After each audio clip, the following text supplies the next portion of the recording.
China ಈ ಸಲ ಅಮೇರಿಕಾಗೆ ಸರಿಯಾಗಿ ಕೊಟ್ಟಿದೆ. ಅಮೇರಿಕದ ಪವರ್ಫುಲ್ ಫೀಲ್ಡ್ ಮೇಲೆ ಚೈನಾ ಅಟ್ಯಾಕ್ ಮಾಡಿ. ವಿಷಯ ಏನಪ್ಪ ಅಂದರೆ, ನಿಮ್ಮೆಲ್ಲ ಗೊತ್ತಿರ್ಬೋದು, ಅಮೇರಿಕದ ಟಾಪ್ ಕಂಪನಿ ಎನ್ವಿಡಿಯಾ, ಅದರ ವ್ಯಾಲ್ಯೂಯೇಷನ್ ಬಂದ್ಬಿಟ್ಟು $4 ಟ್ರಿಲಿಯನ್.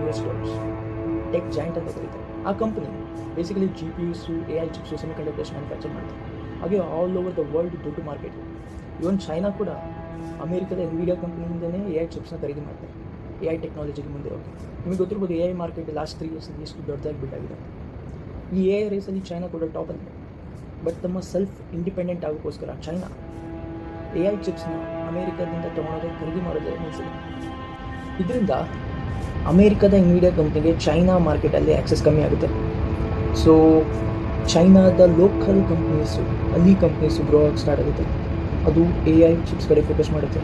ಸೊ ಇದಕ್ಕೂ ಮುಂಚೆ ಕೂಡ ಚೈನಾದ ಕಂಪ್ನೀಸು ಬಿಲ್ಡ್ ಮಾಡ್ತಿದ್ವಿ AI chips, like Alibaba cloud ಆಗಿರ್ಬೋದು, ಟೆನ್ಸೆಂಟ್ ಆಗಿರ್ಬೋದು. But powerful large language models like ChatGPT ಆಗಿರ್ಬೋದು, ಜೆಮಿನಿ ಅಂತ AI ಟೂಲ್ಸ್ನ ಬಿಲ್ಡ್ ಮಾಡಬೇಕಂದ್ರೆ ಪವರ್ಫುಲ್ AI ಚಿಪ್ಸ್ನ ರಿಕ್ವೈರ್ ಇರುತ್ತೆ. ಸೊ ಅದರಲ್ಲಿ ಎನ್ವಿಡಿಯಾ ಅನ್ನೋ ಒಂದೇ ಕಂಪನಿ ಇಂತಿಂಥ ಪವರ್ಫುಲ್ AI ಚಿಪ್ಸ್ನ ಮ್ಯಾನುಫ್ಯಾಕ್ಚರ್ ಮಾಡ್ತಾ ಇತ್ತು.